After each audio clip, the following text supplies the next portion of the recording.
have finally finished patching all the holes in the floor of the bus.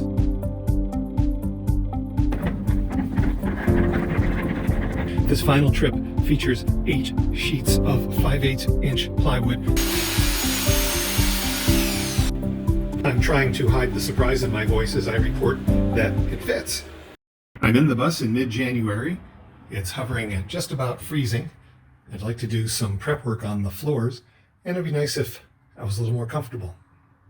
With 2 fire extinguishers, a carbon monoxide detector on board, and a window open a crack, I'm going to see if I can spark up the Mr. Buddy heater. These propane heaters require no power source beyond a AAA battery to spark the pilot into life. In contrast, I'm counting on the EcoFlow power station to provide the electrical power for my diesel heater.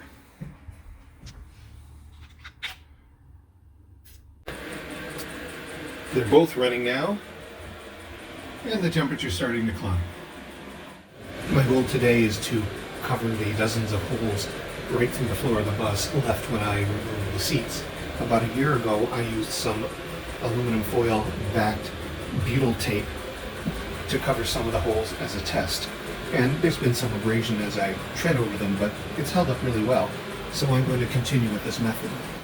I don't expect adhesion to be great while they're filthy, so I got to start by cleaning them.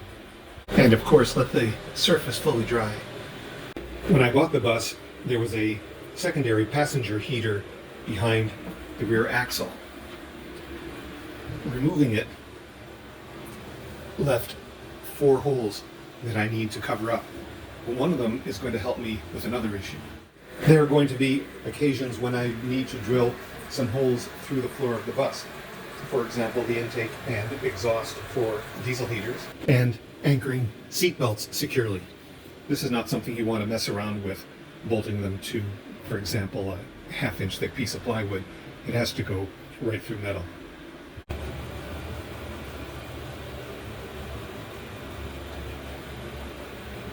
The thing is, there are ribs running crosswise under the bus to support the floor. And whatever you do when you drill a hole in the floor, you don't want to hit them. By sending this piece of string through, I hope to mark inside the bus where the ribs are so I can avoid them when drilling. Back in the bus, I've marked here as the center of a rib, and I've noted that the ribs are on 8-inch centers. That should help for later. Looks like a strip about 5 inches long ought to cover 2 holes.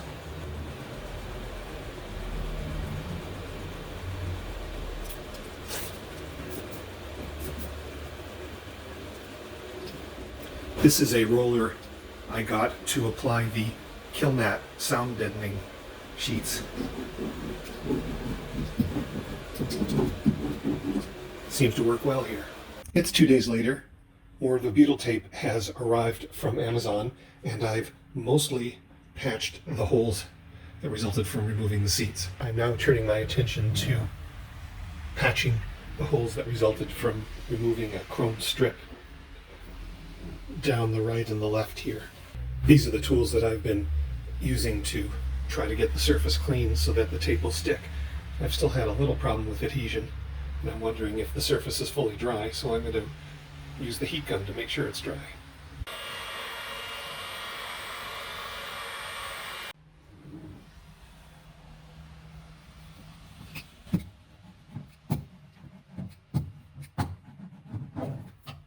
That seems to be helping. I have finally finished patching all the holes in the floor of the bus, including a few I'd forgotten about that were used to fasten the hose that went back to the heater that I removed. I know there are a few more holes hidden under this piece of plywood to which the diesel heater is installed, but I'm not going to disassemble the diesel heater until I find a permanent spot for it, because it's been such an important source of warmth in this January weather. Today I do the half-hour drive to the nearest Home Depot to buy all the rigid insulation and plywood I'll need to cover the floor. The only vehicle I have big enough to hold all those supplies is the bus itself. Made it! With the vehicle as large as mine, I park at the edge of parking lots. The ceiling of the bus is only 6 feet 1 inch at the tallest, So I have to make some trade-offs between maximizing insulation on the floor and maximizing headroom. I had hoped to find insulation 3/4 of an inch thick, but the one maker who made it apparently doesn't anymore. So I'm settling on 1/2 inch. I'll be picking up 17 pieces today. I made several trips back and forth into Home Depot because I was buying too much to carry out in one load. This final trip features 8 sheets of 5/8 inch plywood and 1 sheet of 1/2 inch. I'm going to be using furring strips around the perimeter and where there's joints between the sheets of plywood. Had I been able to buy 3/4 inch insulation, I could buy ordinary dimensional lumber like 1x2s and 1x3s. But since I've only got 1/2 inch thick styrofoam, I've got a 1/2 inch thick sheet of plywood that I'm going to rip down to 2-inch widths and use as furring strips. A cross section of the styrofoam and the subfloor will be visible when you're standing outside in front of the front door or the back door of the bus. I don't like the look of plywood edge grain, so I want to tart it up while still keeping it strong. I'm going to use a 2x4 to that end. The combined thickness of the 1/2 inch styrofoam and the 5/8 inch plywood that I'll be using as a subfloor is 1 1/8 inch. So I'm using this planer to plane down an ordinary 2x4 to 1 1/8 inch. As a bonus, the sawdust it throws off is perfect for using in the toilet.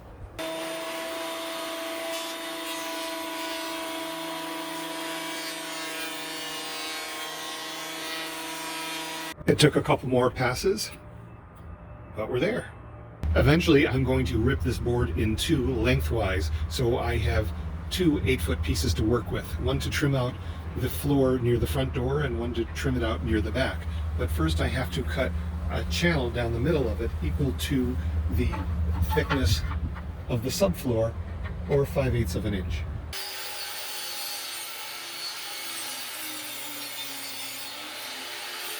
At this point, I'm done with the table saw. I'll use a router to clear out the remaining material.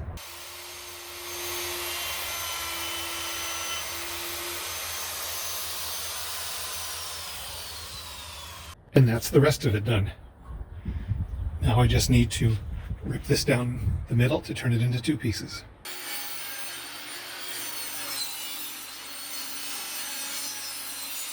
I've cut all the furring strips and I wish I could proceed directly to installation, but I'm concerned not to have unfinished wood in a place where it could come into contact with water because of spills, leaks, or condensation. So I got this sealer primer that, amongst other things, is meant to be good at resisting mold and mildew. That's my chief concern, that black mold not appear somewhere under the subfloor and lead to health problems. So it's time to paint. It's the second week of February here in Ontario, Canada, and I want to start installing components of the insulation and subfloor. I've already primed the furring strips with a paint that discourages the growth of mold and mildew. I feel I should do the same thing to the 4x8 sheets of plywood as well. The can of paint said it should be applied at temperatures of at least 10 degrees Celsius. A 20-minute ride with the heaters on now that from the dash brought it up to above that, but I'm going to need to engage the 2 heaters I have on the bus to keep it up that high.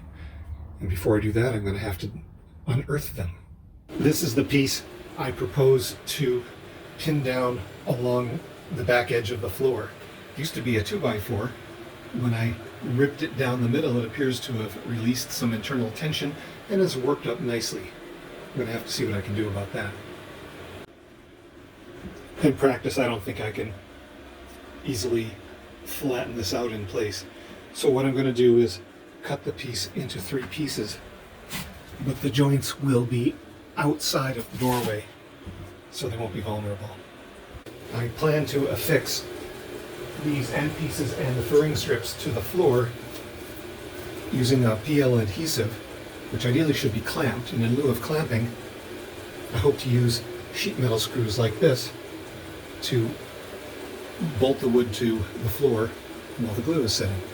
If it works out as I intend, the shaft of the screw will be embedded in the cold metal floor of the bus, meaning in the wintertime, cold can be conducted through the shaft to the head, and this can be a point of condensation where there could potentially be mold. So I'm going to be countersinking the holes. It'll make them flush anyway, and perhaps I can put some lap sealant or other goo there to reduce the likelihood of condensation. Yeah, that's recessed a bit. This step has an irrevocable sort of feel to it.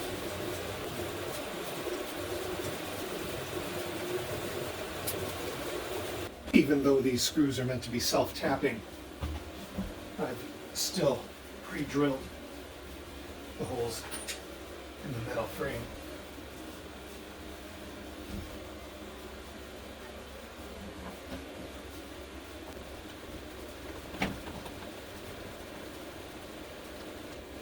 I figured out a way I might be able to straighten this out some. Put a straight edge against it and clamp the board to the straight edge. That actually works pretty well.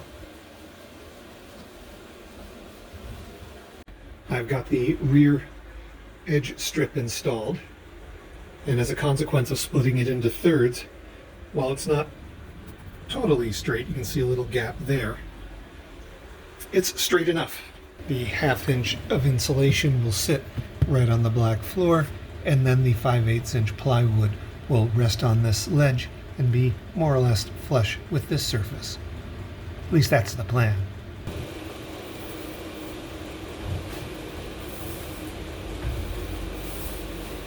My goal is to paint primer on 2 sheets of plywood today. So far I've got 1 side and 3 edges covered.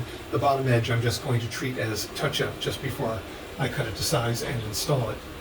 I created these spacers to create some space between the sheets of plywood to better allow the paint to dry. I know it'll cause the paint to be marred a little bit, but I can touch that up later.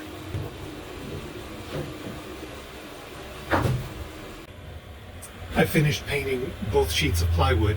The can of primer says that the paint is dry to the touch in 30 minutes and the recoat time is 1 hour. With both heaters going, we're just spot on 10 degrees Celsius. My unresearched opinion is that if I keep the heaters running for the next hour while these dry, then I should be okay. I decided on 2-inch wide furring strips around the perimeter. While it's a nuisance to do so, it makes sense to touch up the ends after a cut. It dries pretty quickly. A queen-size bed is 5 feet or 60 inches wide. So it's going to go from the back wall over to the wall it's going to share with the bathroom. It'd be nice to have a couple inches to be able to stick my hand in and pull the fitted sheet down. But every inch I add to the width of the bedroom takes away from already modest space in the bathroom. When spray foam insulation is added, I want some to go right down in this area. So I'm using these 3/4 inch thick scraps of plywood to create a 3/4 inch gap between the metal here and the furring strip, which will also be the edge of the plywood. As with pretty well everything on this skoolie, I'm kind of guesstimating how much of the construction adhesive I'll need. If this board was going to hold a heavy cabinet up against a wall, I'd be adding a lot more. The gravity's on our side. Laying down the furring strips is proceeding as one would expect, fussy in places. It turns out I don't need 2 heaters to stay warm today because of the greenhouse effect of all the sun coming in. In fact, this window has a vinyl storm on it, and the glass is too hot to touch here. Just an interesting takeaway from that. In fact, I'm worried enough about this glass overheating and cracking that I've opened this up to let some air circulate between the 2 panes. The styrofoam is a 1/2 inch thick and 24 inches wide. I've laid 2 down, though I'm going to have to trim it back a little bit. I always knew it was going to be awkward trimming 4x8 sheets of plywood in a bus 7.5 feet wide. But here we go. If I'm figuring it right, the 4 foot wide sheet of plywood will come right to here, but I'm going to put this furring strip 2-inch wide underneath it. So I need to go back yet another inch. So this furring strip will be half under this piece of plywood and half under the next piece of plywood. I don't want any flexing where the two sheets meet. I've trimmed back the second piece of styrofoam and installed this 2-inch wide furring strip so that the edge of the first sheet of plywood will be more or less in the middle of it. In addition, where there's a screw that I don't want to hit when I'm screwing down the plywood into the furring strip, I've put a red mark against the wall to better help me avoid them. Because cold might be conducted through the metal floor and through the heads of these screws, I've recessed them and just put a dollop of silicone on top of them in the hopes of creating a thermal break. I've also added tuck tape on all the seams, the better to create a vapor barrier. Any one or more of these steps may be inadequate or overkill or something in between. I'm just winging it the best I can. Feel free to opine in the comments. Here's the first sheet of plywood laid into place, and I expect the simplest one. It's a full sheet, just trimmed off at the end. Warped a little bit, but the screws will hold it down. It's getting late in the day, so that'll be for tomorrow. When I opened the back door, this is the profile I didn't want to see. Just styrofoam with plywood edge grain sitting on top of it. And I've avoided that. This is the profile instead. Still needs more paint, and it's not perfect, but it's an improvement. At this point, I'm just installing insulation and subflooring. I'm not sure what finished flooring I'm going to use. I've seen so many examples of flooring appropriate for houses failing in skoolies and vans because of the temperature and humidity extremes. At least in the garage here in the back, I think what I'm going to do is lay down some thin film, painter's drop cloth or vapor barrier, and these 2-foot square interlocking rubber gym mats on top to provide some cushioning, some additional insulation, and of course the plastic to make spills easier to clean up and so they don't penetrate into the subfloor. Who knows, I may end up doing the whole bus in this flooring, at least for now. There's a panel in the floor of the bus that provides access to the fuel tank, including the fuel gauge sensor. I have to make sure that I don't permanently cover it up, so I have to make my own access panel to the access panel. I suppose I could just frame it out with the furring strips that I ripped from 1/2-inch plywood, but for reasons that are mostly aesthetic, I'd prefer to do it with solid wood. So I'm going to be using this nominally 1x3 lumber, which is actually 3/4 of an inch, and I'm going to use the planer to plane it down to 1/2 an inch so that it's the same thickness as the styrofoam insulation.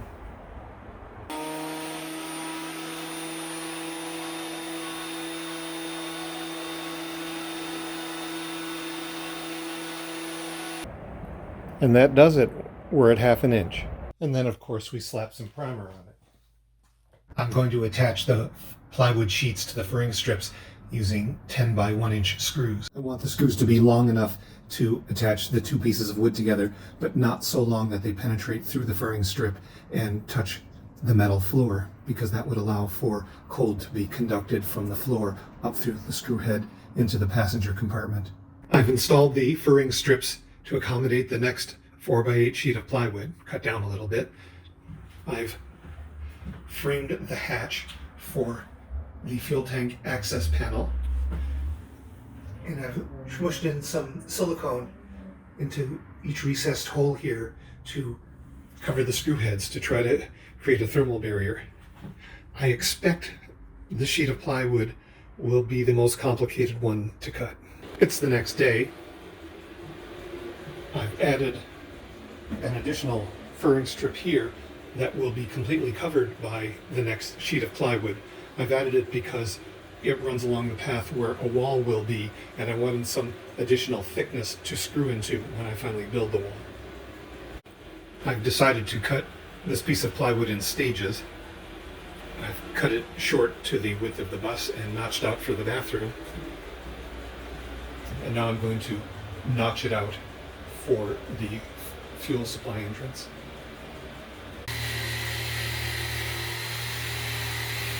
I'm trying to hide the surprise in my voice as I report that it fits.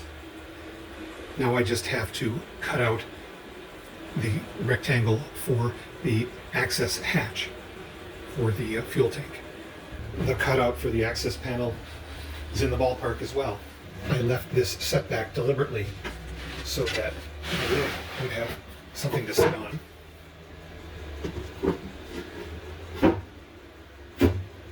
And because I used plunge cuts to cut the rectangle out, I have the whole piece intact to use as the lid. This is the removable piece of styrofoam to fill in the access panel. There's an issue that there are actually some raised bumps that can keep the styrofoam from lying flat.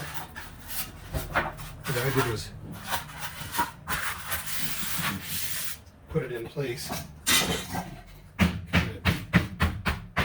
smash it down, and I found when I flipped it over I'd made indentations from these, and then I used a hammer to deepen them.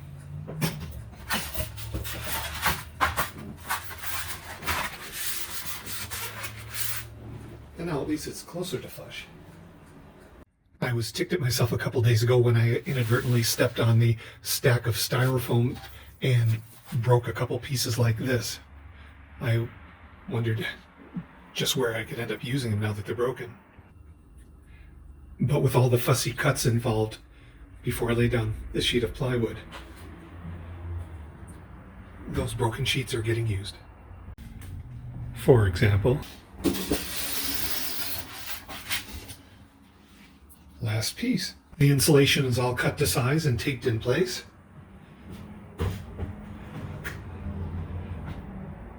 Now to drop in the plywood and screw it down. As before, the sheet curls up a bit. There's a piece of train track I've had in the shop for years. And